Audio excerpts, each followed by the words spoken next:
live. And are you going to live it?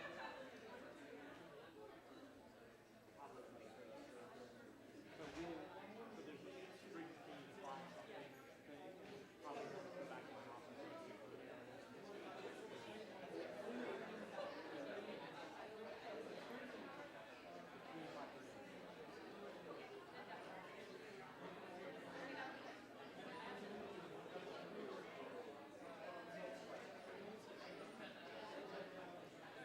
Blair. Gurini's on the board. I said it's got to be good if Gurini's on the board. Not for long. This is Blair Hawksby. Your class description sounds wonderful. Thank you. Yeah. It was just an extra view.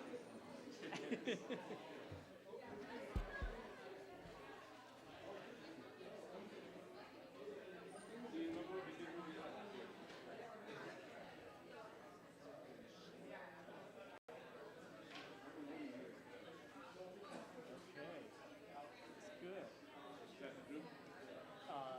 Yeah, that's seems like most of the group.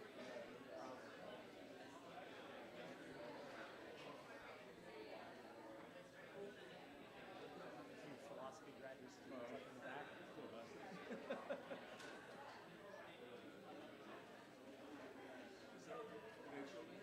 That's Rachel. Yeah. She and Melanie know each other from back and forth. So the woman sitting next to her is Melanie Conroy, who corresponded with on email about this. She's our main macher about this program, and she'll be at the dinner tonight. Oh, good. We'll just get some clean up. Needless porcelain. Okay, are you ready to go? Go to Timbuktu. Welcome. My name is Lanier Anderson. I'm in the philosophy department here at Stanford, and I'm teaching one of the seminars in ESF this year. And it is my pleasure to introduce my teacher and my friend, Alexander Nehamas, who is the Edmund N. Carpenter II, class of 1943 professor of humanities and professor of philosophy and professor of comparative literature at Princeton University. Nehamas has been at Princeton since 1990, when he returned to his graduate school alma mater from a job at the University of Pennsylvania, where he abandoned me. He also previously taught at Pittsburgh. Nehamas is an immensely decorated scholar, so I'll just give you a brief taste of the range of decorations. He's a member of the American Academy of Arts and Sciences and a past president of the American Philosophical Association, Eastern Division. And he's received 3 honorary degrees from universities in his native Greece. He was among the first group of humanists, in fact, to receive the prestigious Mellon Award for Distinguished Achievement in the Humanities, which came along with a grant of $1.5 million to support Nehamas's research and also the intellectual life of the various programs he's affiliated with at Princeton.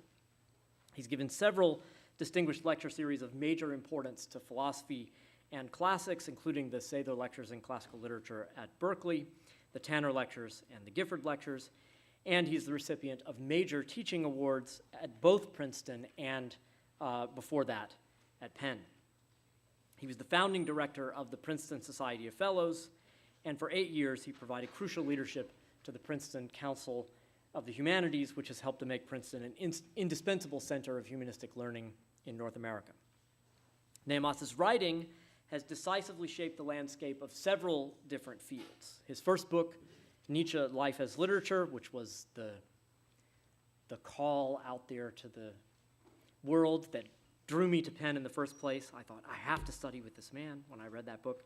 That book fundamentally changed the direction of scholarship on Nietzsche, and Nehamas has continued to be the leading voice in Nietzsche studies worldwide ever since that book.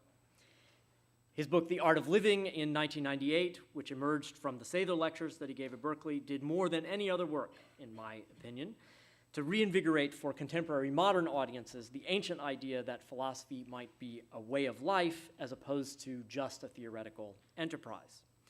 And his book on beauty and art, Only a Promise of Happiness, from 2007, made decisive contributions to philosophical aesthetics and also to the interpretation of art more broadly speaking. He's currently at work on a major book on friendship, and he's also the author of dozens and dozens of influential and field-shaping articles, not only in ancient philosophy, Nietzsche studies, and aesthetics, but also in literary criticism, in the theory of interpretation, and more besides.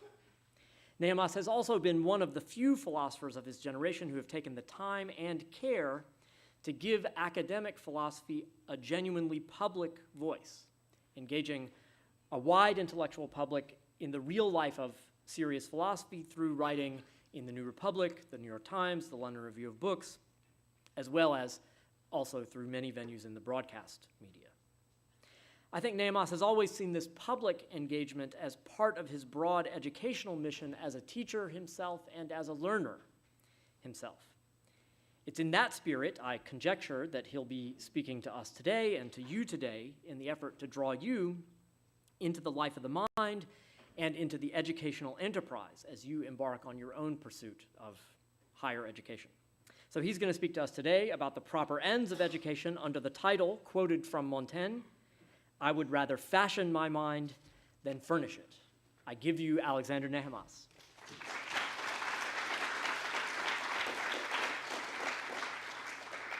Thank you very much, everyone, for being here. Thank you, Lanier, for this extremely flattering introduction. But you know what I say, you're only as good as the next thing you're doing. So everything depends on what I do now. The rest of it doesn't count at all. So what I have to say, I think I'll start rather concretely, but I'll end up very abstractly, and I'm sorry about that, but you'll see in a way that what I'm trying to say has to be said in abstract terms. That's part of the point, and in a way, part of the interesting point about it. How long am I supposed to speak? Until 50 minutes, or until 1? Okay. So you must know that for every one of you who's here today, 15 others who wanted to be here today aren't. Stanford admits about 116 applicants. So it seems that Stanford must take you guys seriously. It also seems that when you think to what the hoops you had to go through in order to make Stanford take you seriously, that you take Stanford seriously as well.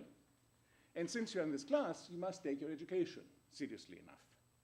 So it's worth asking, it seems to me, as you are asking in this class, what the nature of your education is, what it should be, and what consequences and implications it's going to have for the rest of your life. Now, I looked at the roster of courses that are offered under the ESF rubric, and it seems to me that in almost every class, somebody will know, everybody here, almost everybody, with one exception, must know at least one of the figures that I'm mentioning here. Let me say why I wanted to bring them up. As I said, it's important to ask, what is education? What should it do? What should it be? But the questions that you're asking in this class are not new. And I think you already know that. They first came into being at the very time that philosophy, that education, how education itself emerged, which is in fact in classical Athens of the 5th century BC.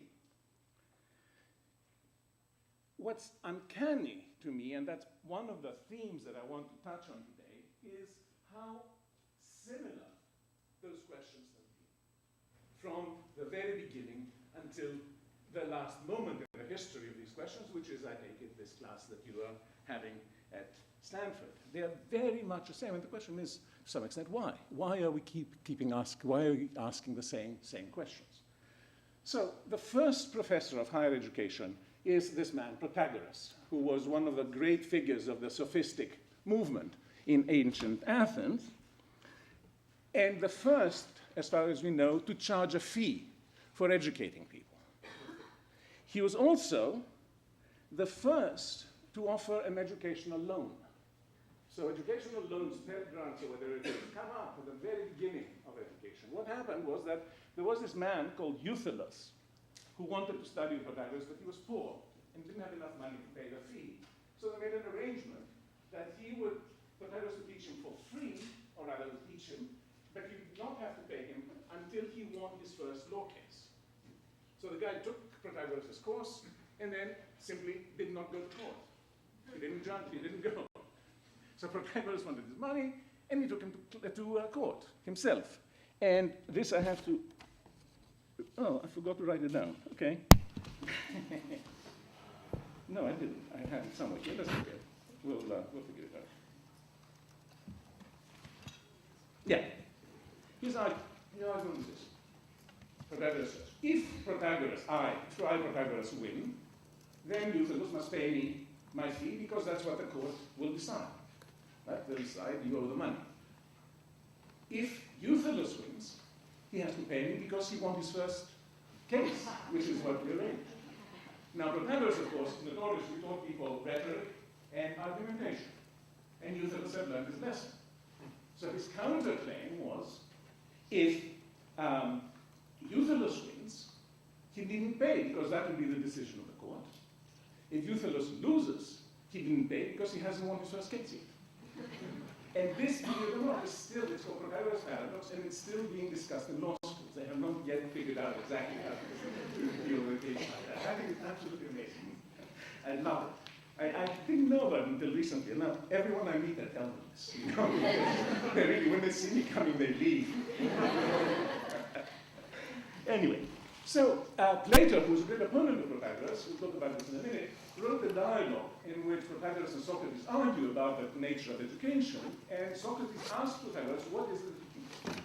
That's very clear. He says, I teach my students learn sound judgment about their private affairs, how to best administer their own household or their own fortune, if you want, and also about public issues, how best to discuss and how best to act or direct the government of the city.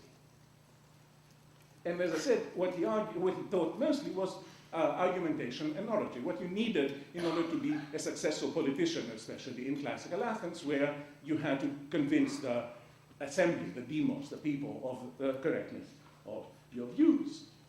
Greek Athenian children started their elementary education, those who were educated, or high classes, of course, learned grammar and writing, reading, and grammar, and they learned it through Homer and the other literary authors. So they had a background in literature, and then if they wanted to continue their education, they would study rhetoric and argumentation.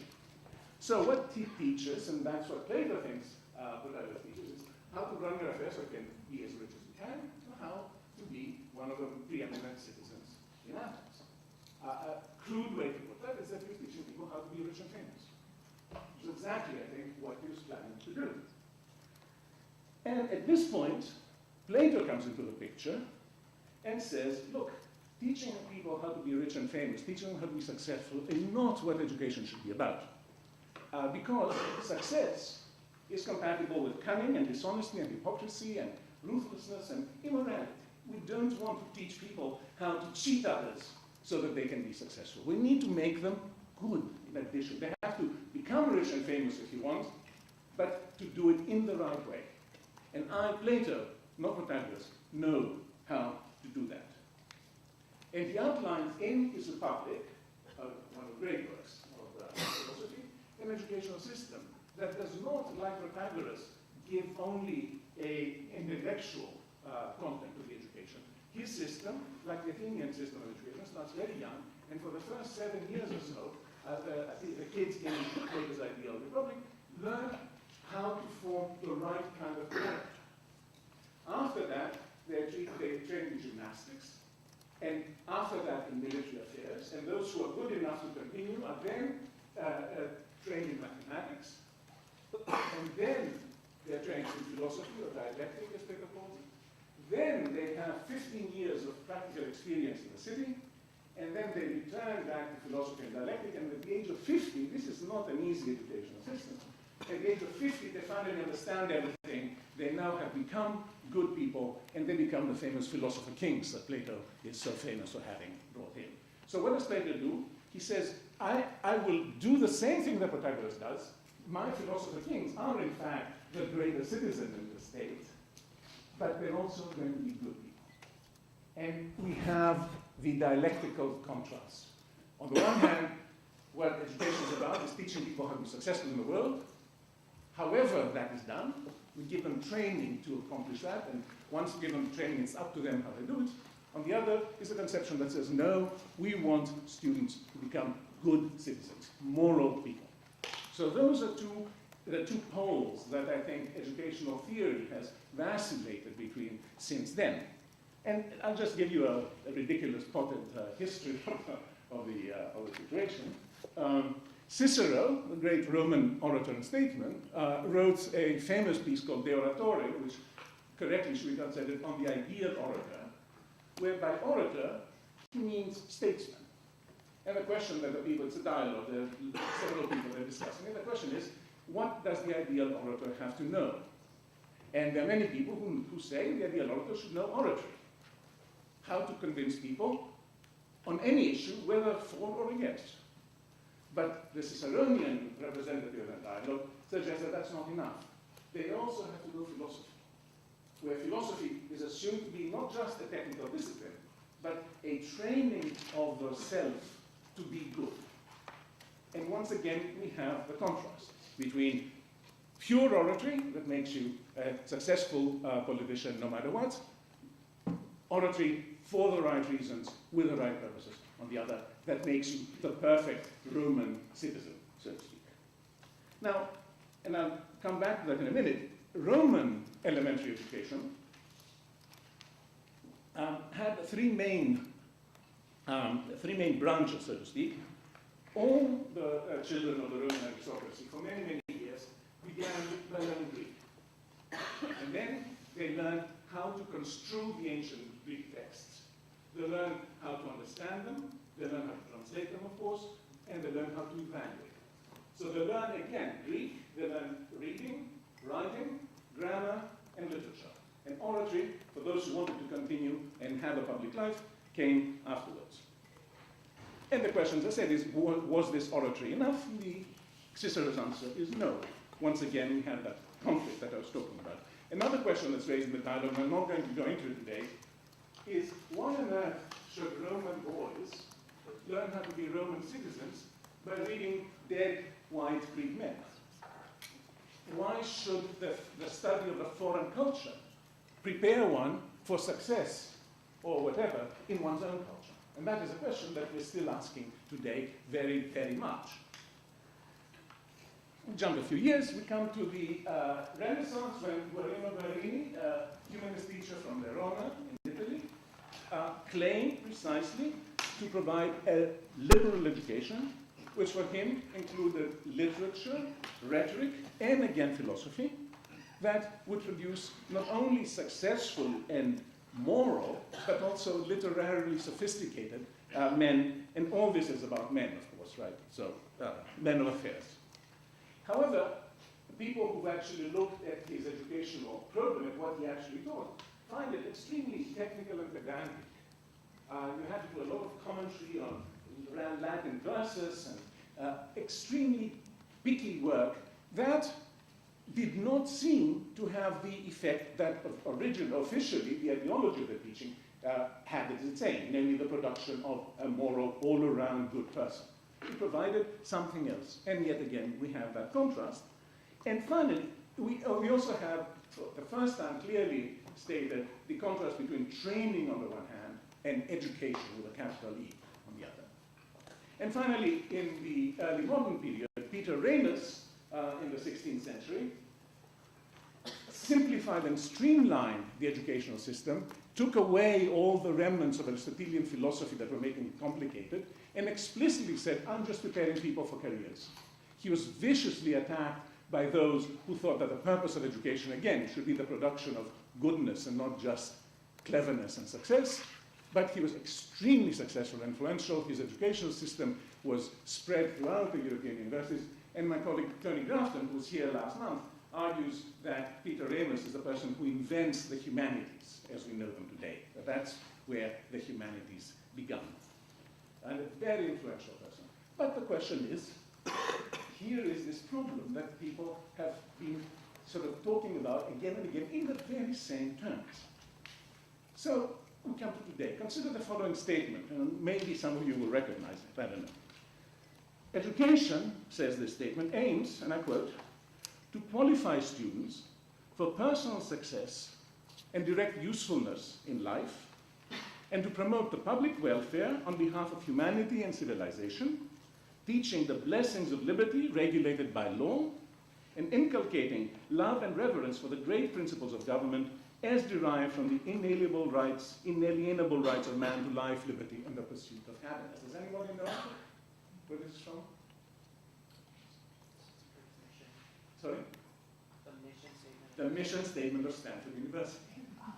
This is what Stanford says it's teaching. And it's up to you to decide whether you find that actually reflected in the practice or not. And that, I think, is a question you must be asking in this class.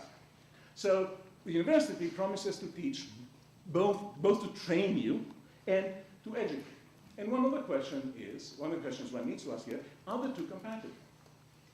Does the same system of education manage to accomplish both ends? It's a very, very serious question. And secondly, suppose that they are compatible, do the means that we use in order to accomplish that actually accomplish their end? Another thing I noticed in the undergraduate education statement of Stanford is that among all the many other things that Stanford requires, it says that it requires students to know a foreign language, grammar, or writing rather, and rhetoric, which is exactly the system that ancient Romans were educated by. So you see how incredibly atavistic and backward-looking, in a way, our education is, both in what we require of people in many ways, and also in the problems that it faces as we try to figure out its role in the economy of life. Now, in my view, education is not at all good in teaching people how to be moral. I think the jury is in. The educated commit quite as many crimes, quite as many immoralities as the uneducated, and though we are punished much less for them, our crimes are usually crimes that affect immensely larger numbers of people. We are the ones who do the war crimes and the huge financial scandals and everything, all the bad things. So we don't have a monopoly over goodness. And I'd say we, people like us, people who have a higher education, especially from the great universities of the United States, Europe, and the other countries in the world, we are not very good. And yet, we are very good. Even philosophy, Plato's panacea, fails most of its practitioners.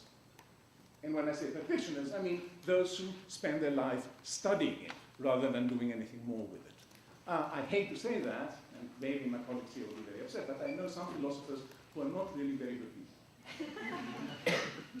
No names. I might even include myself, I don't know. All right. So this contrast that I'm sort of playing with here is a contrast, as I said, between training and education on the one hand, or knowledge and understanding. That's another way that the contrast is actually framed, or passively receiving information on the one hand, and actively coming to understand things on one's own, which again goes all the way back to Plato and Protagoras. Protagoras has a body of knowledge which he wants to communicate to students. Plato says, no, the student has to come, the Socratic view, the student has to come to the knowledge, to understanding of the truth on their own. You can't tell them the final thing that they have to learn. That's something they have to learn by themselves. I think this is a very misleading contrast, frankly. I think all learning, no matter what, even the most practical, the most sort of low-level training, requires a student's active participation. Whether it's string theory or plumbing, to understand is to be able to do more, something more than any teacher can tell you. It's always to be a step beyond where a teacher can take you. A master plumber can tell you how pipes are supposed to fit together, and he can show you how this pipe can fit with that pipe. But what you have to do as if you become a plumber is not to know simply how these pipes fit together. You have to be able to apply what it is, whatever it is exactly that the teacher told you, to situations that the teacher would never even have imagined. You have to extend what you learned, what the teacher has taught you. You have to do more than the teacher could possibly tell you. And to do that, I think, you must be able to internalize the knowledge. It's not enough, in other words, to know the principles of how the pipes fit. You have to be able to apply them the right way in the right situation. And that is precisely what no one else can tell you. That's what distinguishes a journeyman plumber from a talented plumber, a genuine string theorist from a journeyman string theorist, though string theorists are supposed to be very smart, all of them. Okay. Can a teacher show you then how to do things? Well, in a sense, a teacher can show you how to do things. Teacher gives you examples of how to do it. You somehow have to take the example, see what they have in common, find the principles that join them together, and be able to apply them to new situations. But can your teacher show you how to do things well? Can any teacher show you how to do things well? My answer is no. It is absolutely impossible for anyone to show you how to do things well. And the example that I like to use comes from, say, from anywhere, but I use one from painting. Suppose that you're an art student, and I'm your teacher. I teach you, I can't draw a line, but nevertheless, I teach you how to make paintings. And you come to me one day and say, look, I'm very committed to painting. I want to learn how to make great paintings. Can you show me that? I say, sure. And I take Manet's Olympia, and I show it to you, and I say, that's how you make a great painting. Now, what are we supposed to do? You're supposed to learn, in a sense, how to paint like Manet. But how can you learn that? Well, you can't copy the painting and stay here. That would be only an imitation. At best an imitation, at worst a travesty. You have to learn how to paint like Manet, as Manet learned how to paint by copying Velázquez and all kinds of other painters. But at some point again, you have to be able to do it on your own. And what does that mean? It means that you take some things that you learn from Manet and from all the other painters that you deal with, you practice, you think, you try, you talk, and if you're very talented, and if you're very hardworking, and if you're very lucky, then maybe someday you will produce great paintings. What are those great paintings going to be like? They're going to be nothing like Manet's paintings, right? They're going to be your paintings, your style, your features, your characteristics, your sort of highlights. So there is a sense in which to imitate Manet is not to imitate his paintings, is to imitate, so to speak, his accomplishment. But in order to imitate his accomplishment, you have to accomplish something of your own, not something that is like Manet. And that's precisely what a teacher can't teach you, can't show you. Because if your teacher told you, if there was a method for me to show you how to make a great painting, then it wouldn't be your painting anymore. You'd be following a recipe that I was giving you, and you'd produce something that had already been produced, because the rules that I would give you were rules that were already stated and had been followed by other people. So it's self-defeating to try to explain to someone exactly how they can do something new, or something of their own, or something important. Okay. So, to return to the point I was making before, understanding always requires a step that a teacher can't help you take. A teacher can bring you only so far, and the rest is up to you. And it's not, as I'll say again in a little while, it's not only a matter of choice. You can't choose or decide to do things well. It's much more a matter of ability than choice or desire.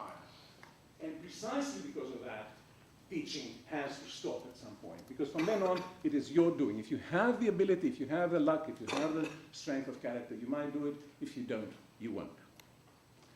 That extra step that I'm talking about is, I think, what Montaigne has in mind when he writes a sentence that I used as a title for this lecture. I would rather fashion my mind than furnish. So I think it's an extraordinarily interesting, but ambiguous sentence in my view.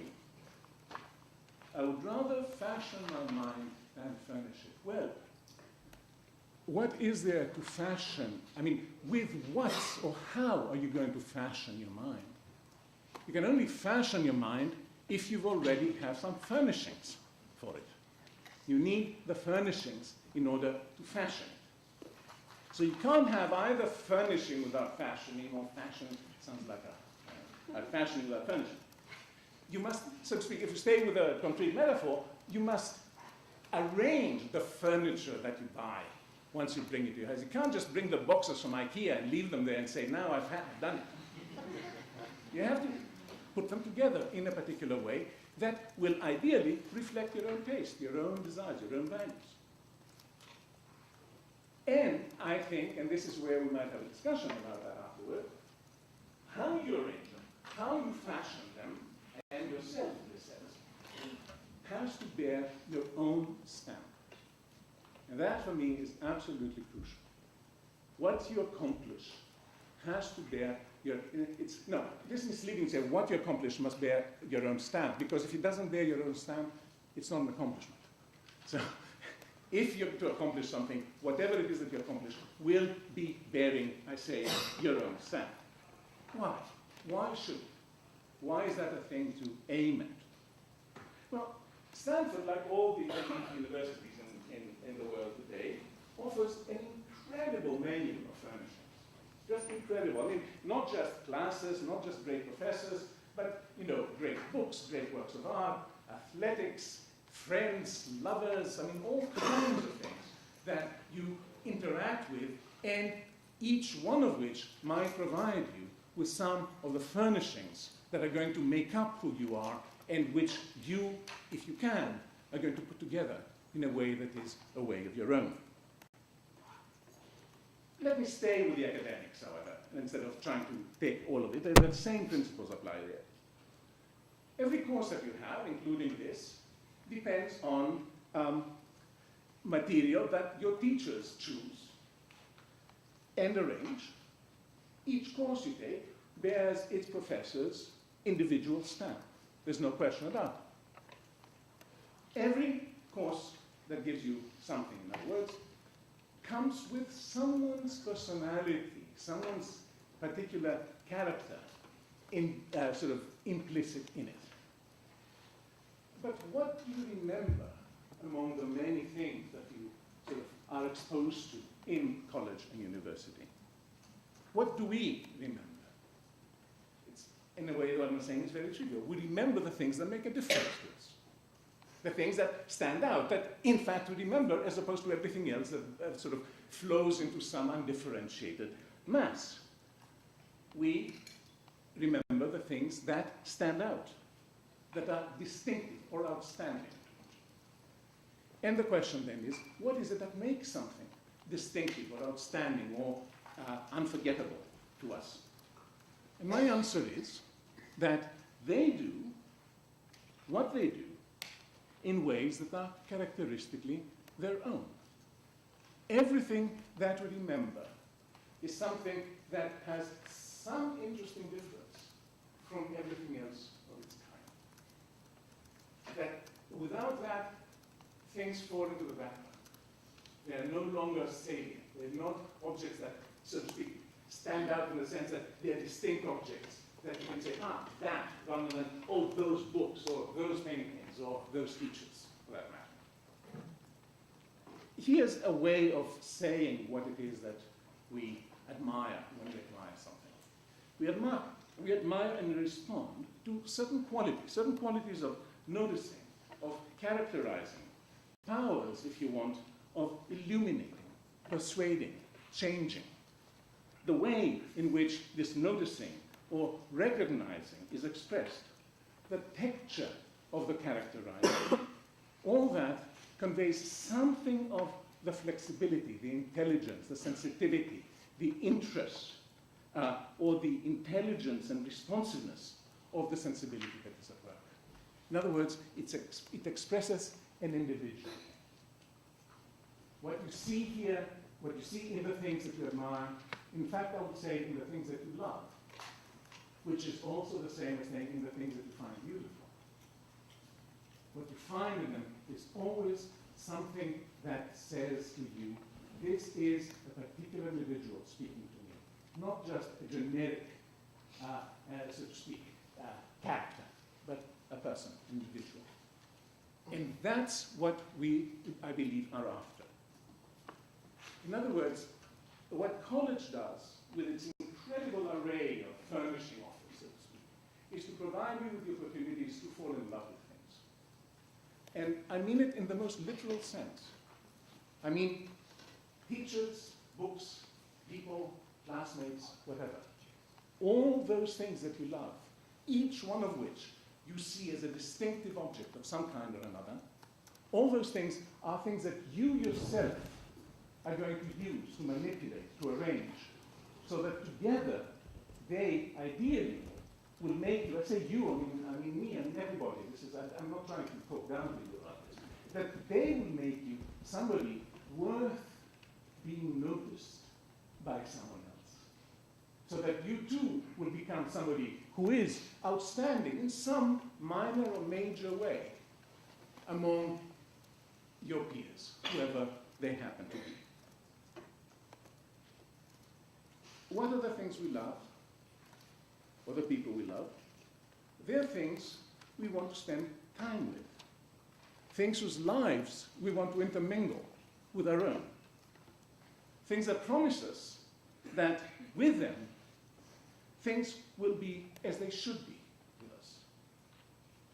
That our life will be better if they become part of it, and that their life too, whatever they are, will be better as a result of interacting with us. Again, though, what is it that we have to learn from those great achievements or such outstanding people? Well, as I said, we can imitate them, as with the Manet case before, but at least in painting, you can produce a faithful copy. You can produce a copy of the Olympia that, for most people is indistinguishable from the original, maybe totally distinguishable. When it comes, though, to a book or a teacher or a friend, there's no way that you can do the same thing. You can't imitate it that way. What is it to imitate a teacher? Well, I know people who imitate their teachers. What they do is they learn their mannerisms. Famously, Wittgenstein's students, when they gave papers, would sit at a desk like that. And I've seen many of them. Today, oh, this is so difficult. And so on. This is not to be like Wittgenstein. Or you don't rewrite the philosophical investigations, right? You write your own philosophy book that maybe even disagrees with Wittgenstein. If anything, what you want to do with objects like teachers and books and works of art is to do them one better. That's what the Greeks called the agon, the contest, the competition. It's a wonderful sense of competition because it looks for worthy and serious opponents. And you can think of somebody as your enemy or as your opponent, but what the enemy or your opponent makes you do is to make you want to be better than they are. Not to bring them down, but to bring yourself up. And in that sense, this kind of competition is a competition that's not only healthy, but is actually responsible for the best things that we have with us. So what we must do when we imitate models, when we emulate models, if you want, is to imitate not immediately what they've done, the objects that they've produced, but their way of producing things.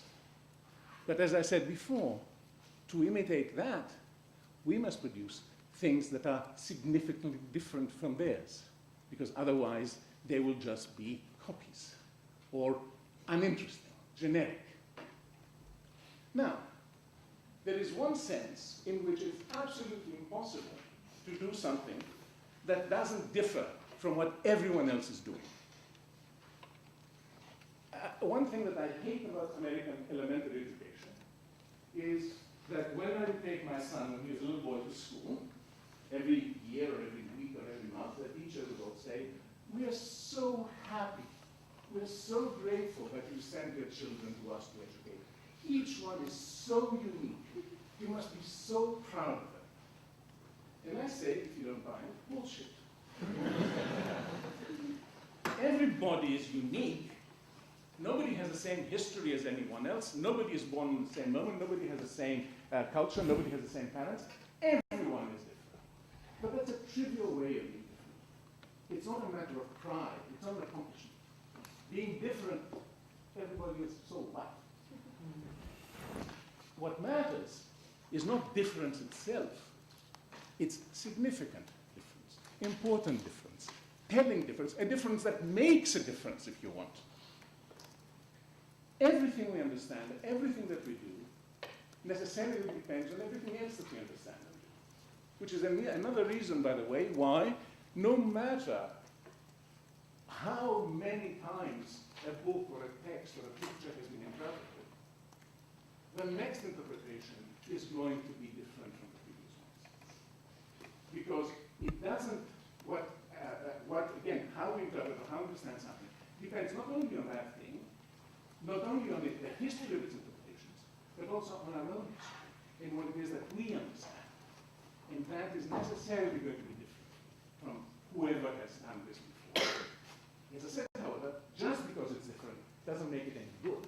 It has to be a difference that makes a difference. And what I can't tell you, and why I said earlier on that this will have to be abstract in a way, is I can't tell you what makes a difference important or serious. Because if I could tell you that, I'll give you a blueprint for how to make important things. But the whole point about making important things is that no one can tell you how to do them. You have to do them yourself. So I'm caught in a bind here, in a way. I can't tell you anything concrete. I can't give you any advice of what to do. I can only say, be the best you can be, or something like that. Yeah, you know. So, as I said, it is inevitable that everything that we accomplish, everything that we do, will bear our own stamp. We don't have a choice about that. That will happen no matter what. But our way of doing things, our stamp, may be so marginal or so insignificant or such a small contribution to the total object as to make no discernible or no interesting difference. As, so to speak, it's a stamp that's not worth remarking on. Martha Stewart doesn't only sell you a complete set of furnishings for your house, she also sells you plans for how to arrange them. And if that's what you do, if you buy, the flower curtains and the this and the others, and then she says, oh, put the curtain there, put the table there, put the couch there, you have not expressed yourself. You've expressed Martha Stewart's taste. I'll say in a moment, there's nothing in particular wrong with that. But is that what you want? Now, every time you put Martha Stewart stuff in your house along with the plants, something will be different. You have one piece of furniture that you didn't get from Martha Stewart. You have one sort of family relic that is important to you and doesn't go. You put the couch a little here around there. So again, there'll always be differences. But the question is, how can you make the difference a difference that counts, a difference that makes a difference? So, as I was saying, simply being different is not a reason to be proud. It's not an accomplishment. What is an accomplishment, to repeat, is to make, to some degree or other, a significant difference, to display a way of doing things, a style, if you want, that, like the ideal teachers or the ideal artists or the ideal books or whatever, or inventor, this does nothing to do with the humanities versus the sciences. It applies to absolutely every human activity. Something that stands out among others of its kind. And that is, in a way, the ability to do things well. One thing is that I said, this is not a matter of choice. You don't have an obligation to do things well. Nobody can tell you, you have a duty to be outstanding. And so, whether you do something well, was as I was saying in the case of painting before, depends on your talent, your ability, your situation in life, your strength of character that makes you practice and try and continue and continue. And a huge amount of good luck. You can't get around from that. So if one of your classmates who is trash and don't like you and who doesn't take this course says, why should I bother? The answer, there is no answer to that. Or at most can say, you shouldn't. There's no obligation to do that. But think, you can tell that person, think of whatever it is that you find interesting or important or valuable in your life. Everything that you find important or interesting or valuable will be something that is characteristic of its, that is sort of unusual in its own right. Now, if you don't want to be unusual, I can't make you want to be unusual. Why should I? Why should you? You may want to be, as nature would say, a sheep. that's what you want, go ahead. Nietzsche, of course, thought that there are some people, a very few great minds, that have the talent to do things differently, and that the rest of us are more or less sheep, that the great ones should use more or less as instruments in their hands. I think one can be much more democratic about that and say that, talent is distributed unequally. Of course it is. But it's not as if these guys have it and everybody else doesn't. It comes in various degrees. So, I don't think that I'm Plato. I don't think that Lanier is Kant. But he's really good. And it's not an insult to say he's not as good as Kant, the poor guy. Although, actually, I do hold him to very high standards. So we can have a much more, so to speak, humane view about the distribution of talent and ability than somebody like Nietzsche would have. But the point is that if you look at anything that you admire or anything that you love, anything that you find beautiful, think of the proverbial case. You go to a party and across the room, there's this face that no one else has. And what happens then? Everybody else becomes background. And it's only as if it's you and this other face. Everything else drops out. That face comes to the foreground. It stands out. It has something that nobody else in that room could possibly have. In a way, I say, college education, and again, I'm speaking at this point mostly of the so-called elite universities. What it provides you with is an incredible array of furnishings. But no one here, not even Lanier, can tell you what to do with them and how to put them together so that out of your interactions with your teachers, with your work, with your lovers, with your friends, with your extracurricular activities, God help us with your football team, or whatever it is, how you can put them all together so you can be something else. And what I want to suggest now is that part of the reason that we have had this continuous debate over the purpose of education is that we've divided the purposes of education much too crudely. There's either sort of crass success on one hand or moral goodness on the other. But there's a huge area in between. A sort of, again, rather crude way of putting it is what college allows you to do, and it's a fantastic, it really is a fantastic opportunity. I must say, I have many criticisms of America, but I think American higher education is perhaps, along with Silicon Valley, maybe one of the last great American products. There's nothing else like it in the world. It provides you this incredible opportunity to become interesting. And that is not a put down. Interestingness is a wonderful thing. And interestingness and love go together. It's not an accident that a very common expression that you use about somebody in whom you're interested is, are you interested? Where interest is not here clearly a purely intellectual affair. That's what we are supposed to be trying to do. And that has very little to do with moral goodness. It's not necessarily incompatible with it. You might be very successful and very interesting and very good. But we're not going to teach you how to pass the talk. We're not only going to teach you how to be interesting, but we'll give you the opportunity to become one, to become interesting, if you have all the wherewithal that I was asking before. So there's no obligation, and it's not moral. What it is the following. And now, to close, I will come back to Plato and Protagoras. A crucial issue in ancient Athens was the definition or the nature of what the Greeks called arete. Arete would usually translate as virtue. And because of Plato's influence, we translate it and think of it as moral virtue. So the purpose of philosophy, or the purpose of teaching, or the purpose of a good life is how to be virtuous. But that's not what arete meant. What did it mean? Is something much, much more general. For one thing, unlike moral virtue, which applies at best only to the individual people, arete applies to animals. Homer praises the horses of Sarpedon because they have their great arete, their wonderful horses. Thucydides, a historian, says that fertile soil has great arete. Herodotus brilliantly says that cotton, which is in India, which he calls wool that comes from trees rather than sheep, has much greater arete than wool that comes from sheep. It's much better material.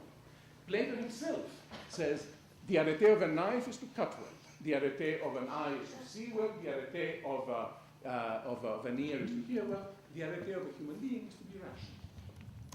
That's not, again, but what Plato does after that is to build into rationality the notion of progress, because the philosopher kings are not only extremely capable, but they are primarily wise and just.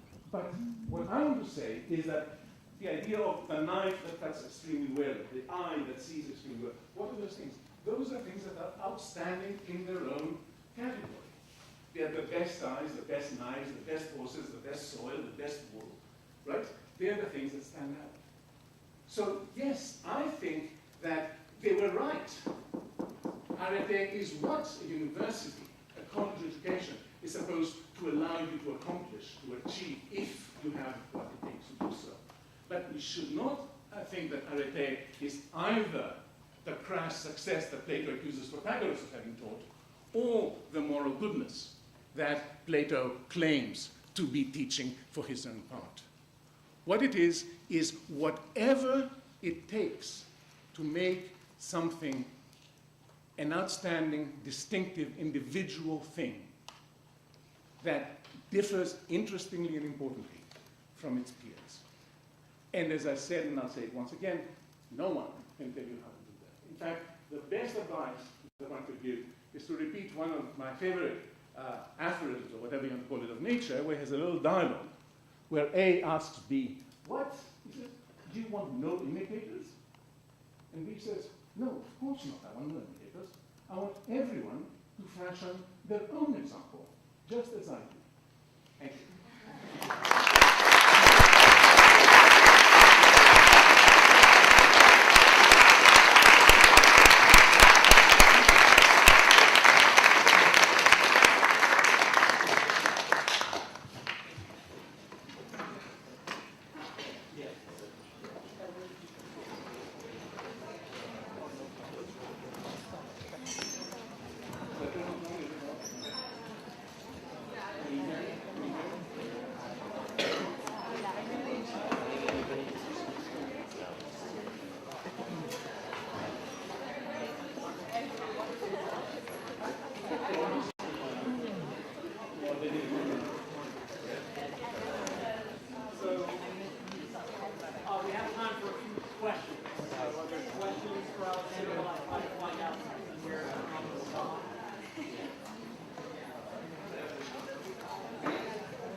Can you hear me? Is it on? Yeah? Okay, good. Please. So my question is, in our rigorous and precise thinking ESF, In what? in our rigorous and precise thinking education that's all that else, it's the more math-based one. Oh, yeah, that's the one that you wouldn't maybe know about this. Right. We've been talking a lot about the role of failure in mathematics, and that you have to be able to fail and recognize and build off of your failure. But we've also kind of identified that the college system is not really conducive to that sort of skill. You have to be perfect every time. So how might we change our way of educating people so as to make failure not such a horrible thing, and allow us to better ourselves from it and not completely shut down if we fail a piece of it? That's really interesting. I must say, I've never thought of that. And it seems to me that it's not the kind of thing that we can do, so to speak, institutionally. That you can't institutionalize ways of failure. Right?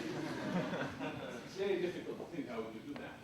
I think that's part of what an individual teacher can do with individual students.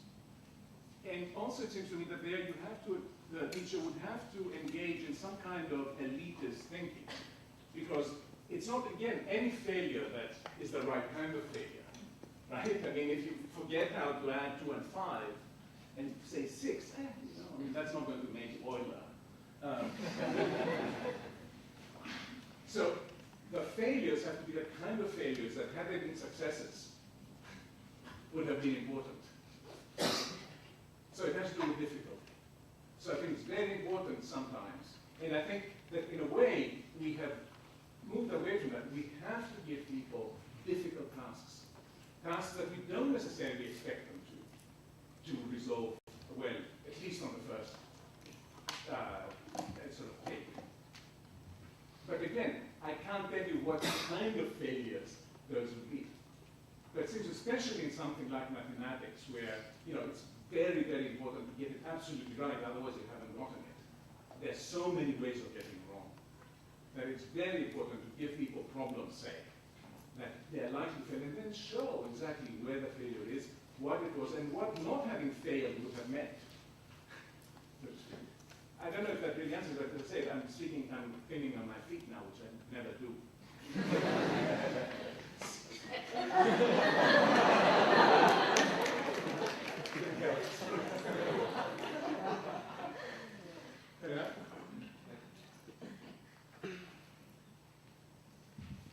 Yeah. That's right.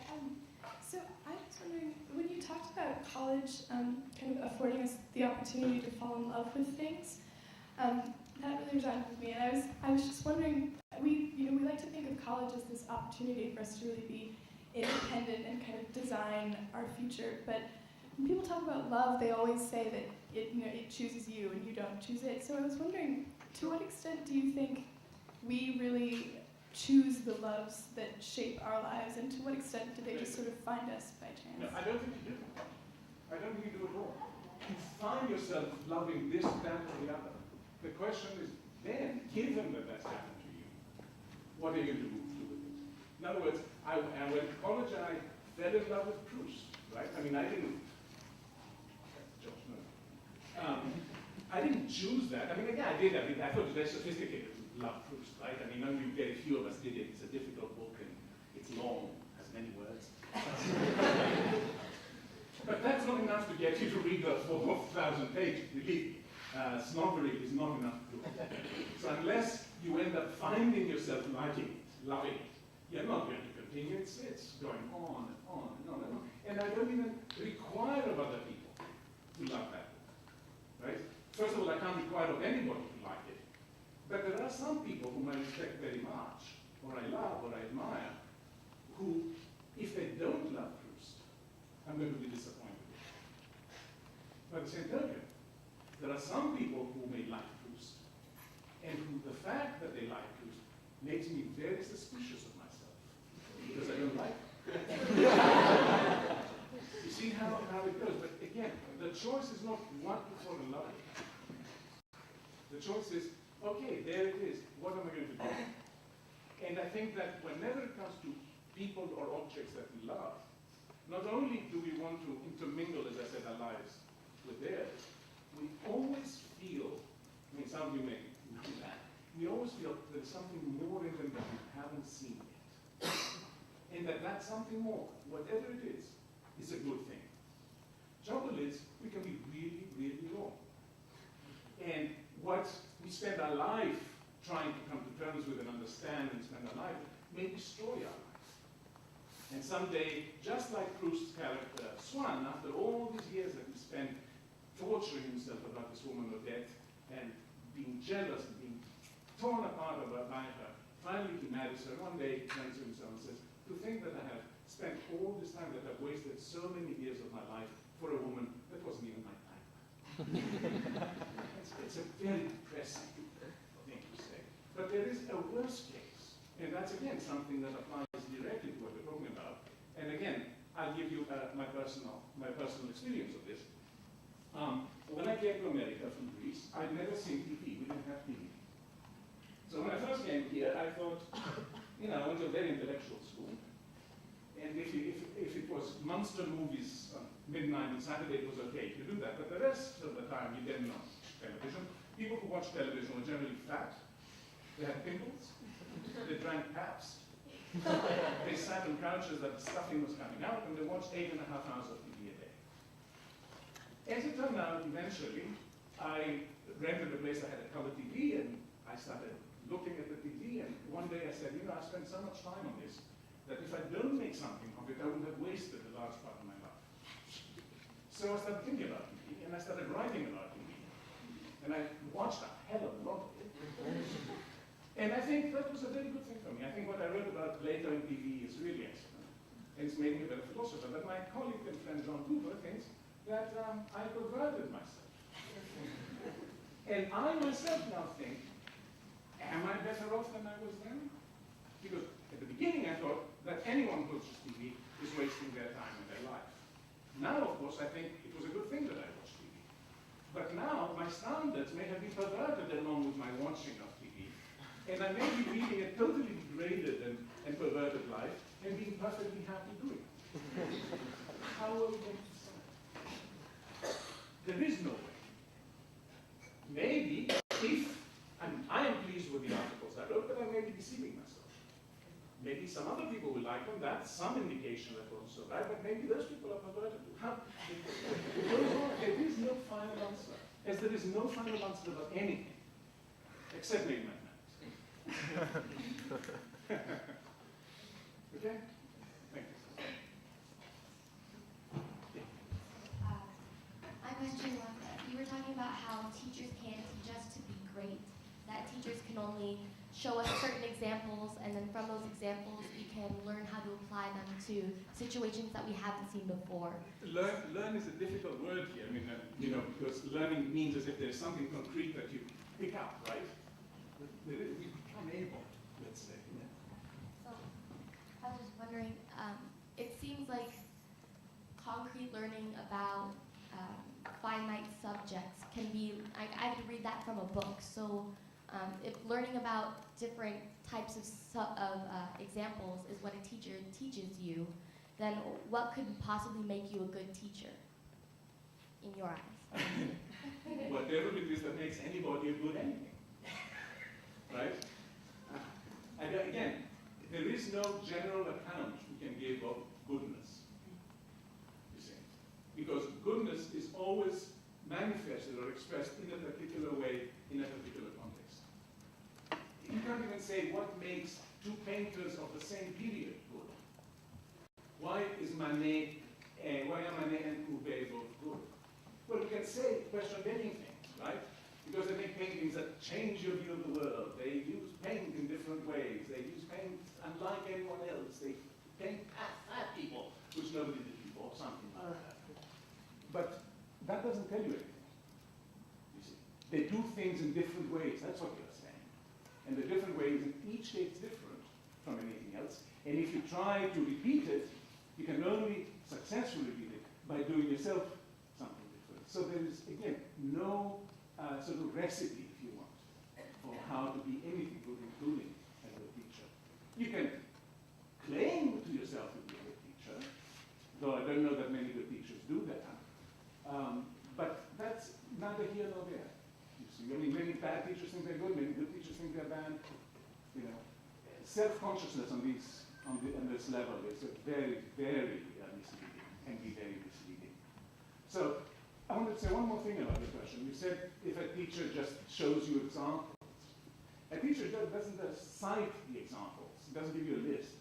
A teacher puts the examples in context. And a good teacher, so to speak, but again, that's not informative. A good teacher will show you what is distinctive about the examples that he or she uses.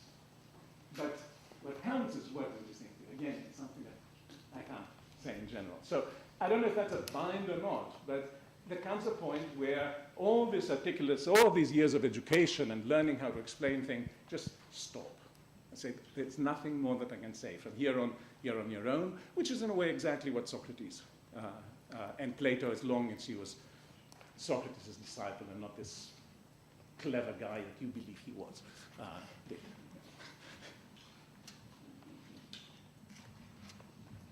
Okay, so we've been talking a lot in the abstract about this, but actually to make her question more concrete, there is this term for online education about whether a human teacher versus not a book, but from like a website or something like that can still teach you. I guess I'll just broadly ask what's your opinion about that. I'll just broadly ask just what's your opinion on that. Like, I think you can learn from anything. There's nothing,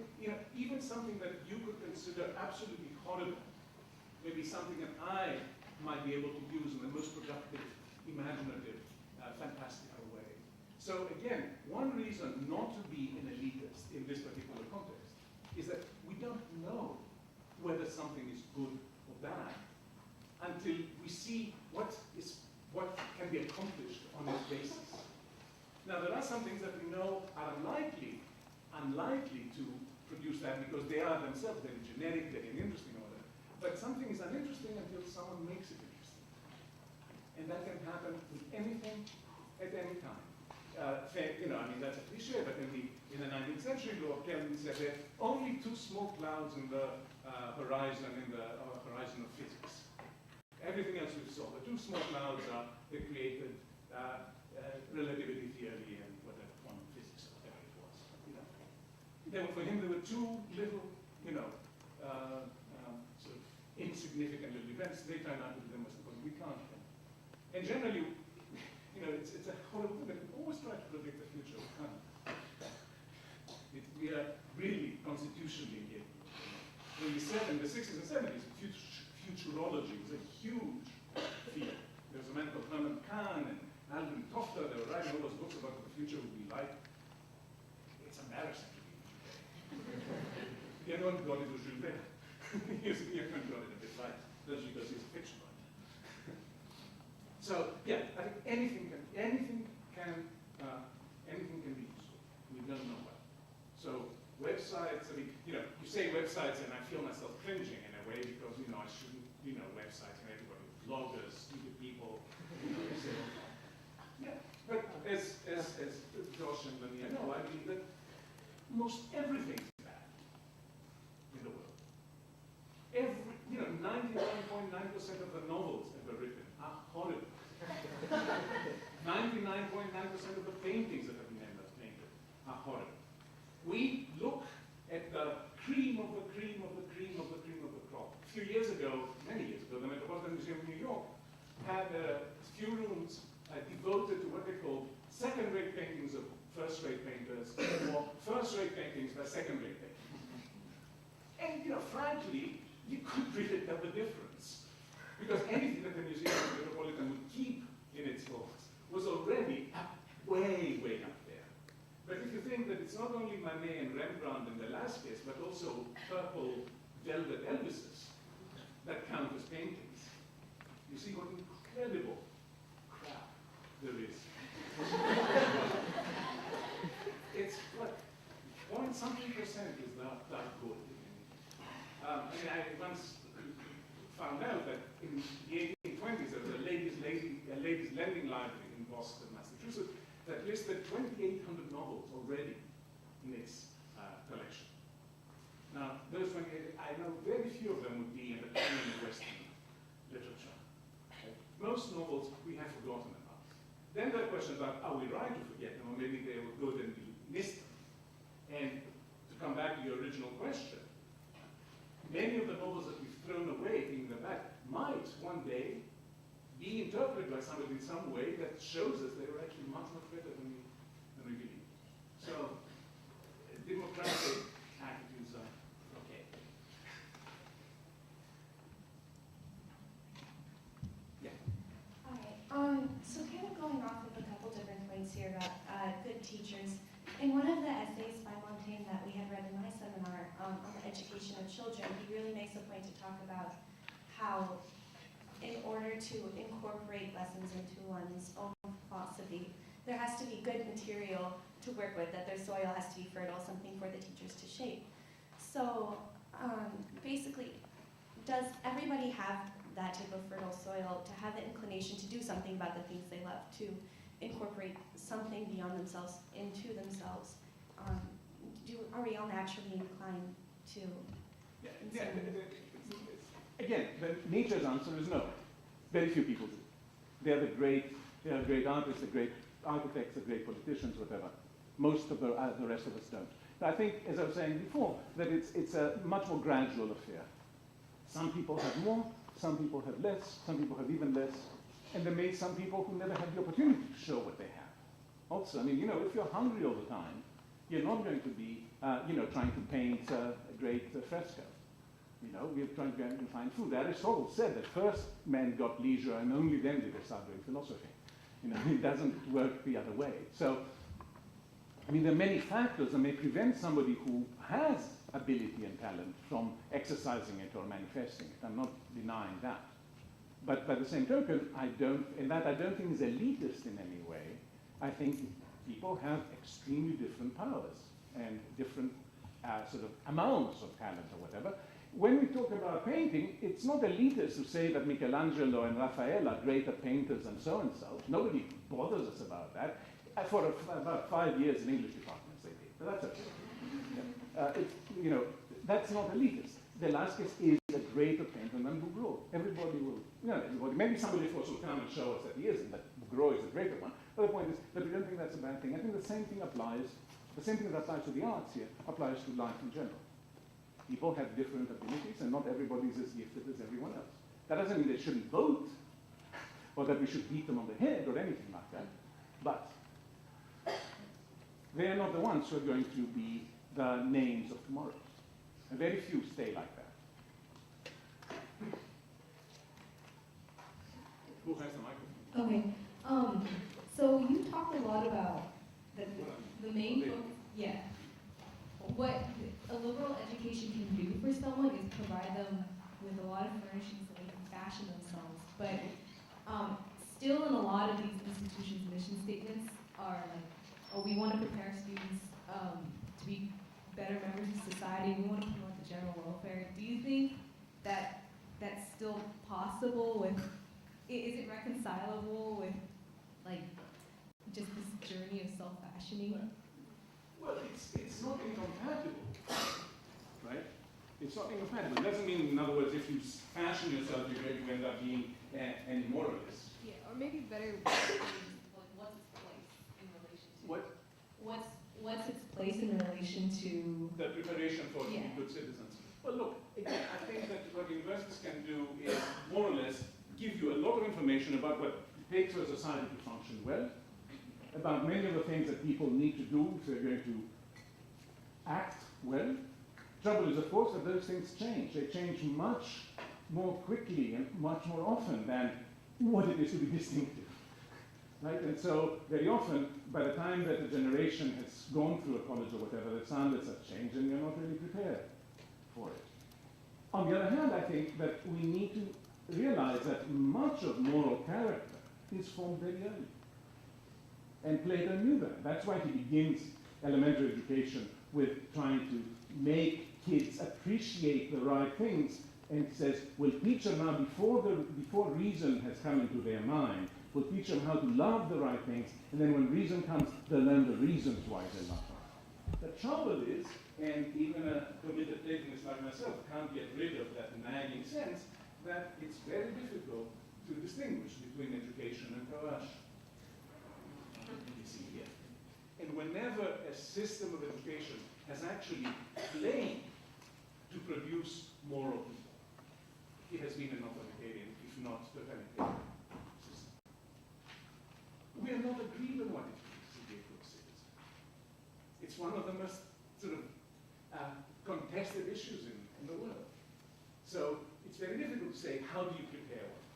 Because if I prepare you to be, and furthermore, if I prepare you to be a good citizen in the United States, it's not the same as if I prepare you to be a good citizen in Africa or Iran or China or Greece for that matter, right? So very, very different things here. And as I said, they're essentially contested.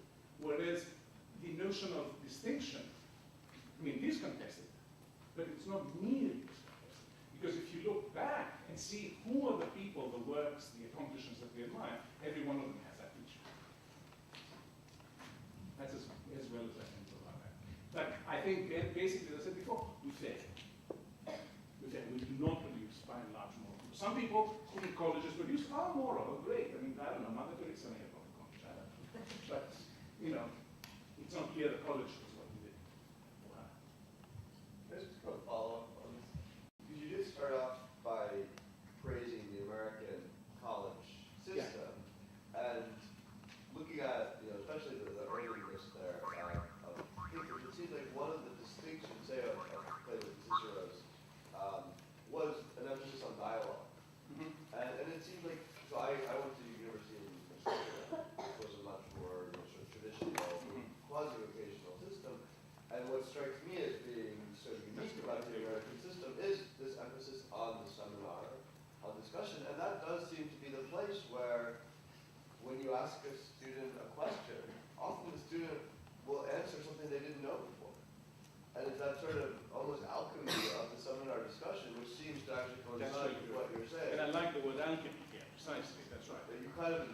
take that extra step because you're asked a You question. have to. You That's have right. to, And very often you get an answer that the teacher didn't know either, right? Which is very important. So that's right. And I'm just reading a novel now in which an American student in England complains viciously about the English graduate program. Says, I came here, I thought I was going to take seminars and do this, and my professor said, here's your topic, go write it, and that's in 3 years. What kind of education is that, she says. You know.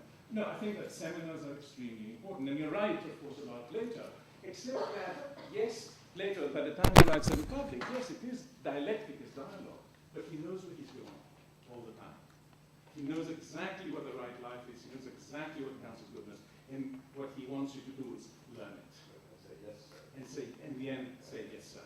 And that, I think, is where the problems come, because it seems to me that there's precisely questions that can't have a uniform answer. Yeah. But yeah, you're absolutely right about that. I'm actually curious what you think about schools of education departments. If it's so difficult to define what a good teacher is, how do you go about training teachers, especially on a large scale, for example, public school teachers for an entire state? No, I'm sorry, I really have very little to say. When I was at the University of Pittsburgh, most of the administrators of the university had PhDs in education. And they were a disaster. Now, should I generalize from that? I don't know. I mean, I don't know. Harvard School of Education may do very good things. I don't know. Now, you know, what we do in universities today is extremely different from what they were doing in universities when I was a graduate student. When I was a graduate student, we took our seminars and then we went out and taught. Now, you know, you come into graduate school, you have seminars, how to teach. Sometimes they tell you ridiculous things. Believe it or not, a few years ago at Princeton University, they told the male TAs, when they walk up and down the class, in front of the class, not to put their pelvis forward, because students get embarrassed. Now, if that's what it takes to teach people how to teach, no, thank you very much. But there are many, many others. But most of them are actually very elementary things, it seems to me. You know, try to make sure that they understand what we're talking about. don't let them sleep all the time. And again, Tony Grafton wrote a review of a book on higher education recently, where he starts out, this wonderful anecdote. He says a very great scholar of ancient science called Neugebauer, German, who was an absolutely terrible student in school. He just was terrible. And after he left Germany, came to America, he became one of the great historians of mathematics and science. And he was asked, you know, how did you become so great if you're such a bad student? Well, you know, there's one good thing about education. No educational system can destroy absolutely everything. That may be the best thing we can say about it. Hi there. So you mentioned that there are different standards of being a good citizen in 4 different countries in the world. Now, to me, the word good may not be the right descriptor for this difference. To me, the right word would be being a pragmatic citizen in nations with different standards or different political obstacles. We're talking about people who belong to those nations, right? Yeah. Yes, people who belong to different nations have to be pragmatic in the sense that they have different obstacles, political, social, or different standards that they have to commit to. But does that mean that you believe that the basic fundamental moral values and inclinations of citizens in different countries are different, or is there a world citizenship requirement of morality? Is there a similar requirement for being a citizen in general? So. Wow. I don't, in a word, I don't think so. And again, we could put it in question many ways. We can say you can't be a good citizen anywhere if you're not just. But what counts as justice is very different. And it's not clear to me. Sometimes you can change an argument and say, now this is not justice, or this is and that is, whatever. But very often these arguments end up not being resolvable. That we just have some standards about it. And that, you know, I mean, there is a view that if only we had enough time and goodwill, we'd all come to the same conclusions about everything. And when you say pragmatic, the pragmatism can't be in the citizen, because the citizen who grows up in state A will take more or less the standards of society or state A as the right ones, right? So from their point of view, they're not being pragmatic, they're being good. So pragmatism comes in if you say, for example, you start moving between one society and another, and you start adjusting yourself to the standards. But that's only if you're trying to sort of survive in different situations without causing any problems for yourself. That could be another name for hypocrisy. Thank you. Yes, please. Hi. So you talked about like certain painters, like paintings obviously being better than others, and like 99.9% of books and arts being bad. I think it's exaggerated. Yeah. Is that to suggest that goodness is like an inherent somewhat objective quality, or do you think it's completely subjective? No, I certainly don't think it's subjective. I also don't think it's objective. What's in between? I think it is, well, how should I put it? I think it's neither, it's neither, what is it when you say, I love this piece of work, I love this piece of this painting, what is it that you want? Well, you want people you like and admire to like it too. You also may want people you hate and despise not to like it, right? And you want maybe to meet new people whom you convince that they should like it or that it's worth their time. But I don't think you want everyone to agree with you. Why? Because the things that you love, the things that you find beautiful, are what make you the particular individual you are. If you share all your tastes with someone else, then you're no longer an individual person. You become sort of copies of one another. So there's a sense in which I would say that I don't want anyone to share all my aesthetic judgments, right? And I don't want everyone to share even one of my aesthetic judgments. But that doesn't mean that I don't want some people to share some of my aesthetic judgments. And what's very interesting here in addition is that it's not enough for you and me to agree that a book or a painting is great. I mean, Josh and I agree that Proust is great, but he interprets him wrongly. And I admire his taste, but not his arguments. He thinks, anyway, I won't go into that. But you see what I mean? So even if you agree with someone, then very often the most interesting arguments that you have about art or things like that are with people who agree with you, and they say, no, that's not what's great about it. That's what's great about it. Because if somebody tells you, I don't like it, there's not very much you can, I mean, if it's a student, if it's a boy, a girl, a kid, you might try to show them, but if it's a grown-up who says, I didn't like this film, whatever, you'll argue a bit. But if you see that it didn't get them, it's okay. Not everything should get everyone. That's the whole point. You don't want it, in fact, to get everyone. Because again, what you like, what you love, what you find beautiful, what you find interesting, is what makes you the individual that you are. It gives you your own style. And as Derrida said, very correctly, he said, if you have one style, you must have two. There can't be, if it's only one style, it's not a style anymore. It's default. You only can have a style if there's some other style with which it's contrasted. So you can't have a style unless your style is different from someone else's. And that's exactly what you want to maintain. And to some extent, I would say that there is a kind of inherent value in multiplying styles.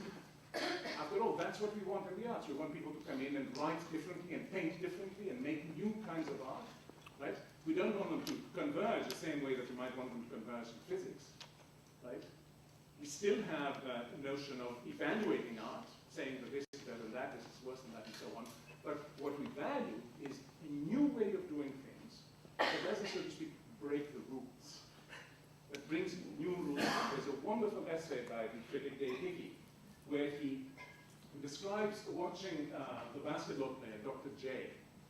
Dr. J is famous for having initiated some jump shot of some kind, I don't know what. I don't know. Anyway, and he says, there it was. He did something that no one had done before. It was completely new, and it didn't break any rules. He expanded the field of possibility. And he said how terrible it is when this happens, and eventually it becomes, no, it's wonderful to do this, but it's terrible not to do this. And he says, for example, when he was in graduate school, in art school, It was, say, wonderful Pollock taught us how to splash painting, drip painting, and dripping is wonderful. 5 years later, it was not dripping, it's terrible. In which case it becomes a disabling rather than enabling condition. And in the arts in general, and in this area of values that I've tried to isolate between the crass success on the one hand and the moral goodness on the other, in this area that I'm talking about, that's the kind of values area. We like proliferation, we like difference. In morality, we like similarity and identity. Why am I supposed to treat you morally? Because you are like a human being just like me, right? Our moral behavior depends on similarities that we either believe we already possess with one another, or similarities we hope to create between us. In aesthetics, which is the genre, that's what I, perhaps incorrectly call this intermediate area, it's exactly the opposite. It's how to be as different from one another as possible, again, without breaking the rules. I think we have time for one more. Oh, that's a good possibility. Yes? This is another question. I guess this is a question for me now. I had a question. So going off the conversation that we just had, is it possible that you mentioned that our perception of this sort of aesthetic judgment, it's not limited to art. It can be also extended to things like, human behavior, to how someone sort of contributes, if you wish to say. We all have different ideas of whether someone is doing good for society. And you said, for example, the person who sits in front of the TV with all those characteristics, you felt was not contributing. But in the same sense, you said that when you sat in front of the TV, you thought that it changed your viewpoint and it contributed to you. So my question is, if we still have this notion of sort of a collective subjectivity where we have different schools or different thoughts or different styles about how people contribute, how is it that we can actually sort of, can we have an arete that is outside of really just a group of people agreeing about something, that something is in fact, can we have any sort of judgment that someone is being useful outside of what a bunch of people think that he or she is doing? That is being useful? It's a really excellent, it's a good question to end with, because I think it's not just a bunch of people saying. You have to be able to give reasons and justifications for it. Now, of course, you and I can disagree about the first order issue, like whether this is a good painting or not, right?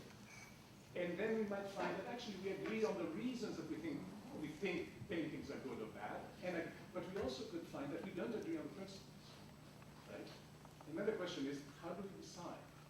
What I said before is that there is a way of thinking about the world that says that if we have enough time and goodwill, we find out that ultimately, deep down inside, we all accept the same principles. I don't see any reason to believe that. I think it's always up for discussion. But it is up for discussion or dialogue or whatever you want to call it. We constantly talk. There are times when a conflict is irresolvable. And we find those things very often that they result in wars or in hatred between individuals, or dislike or something like that.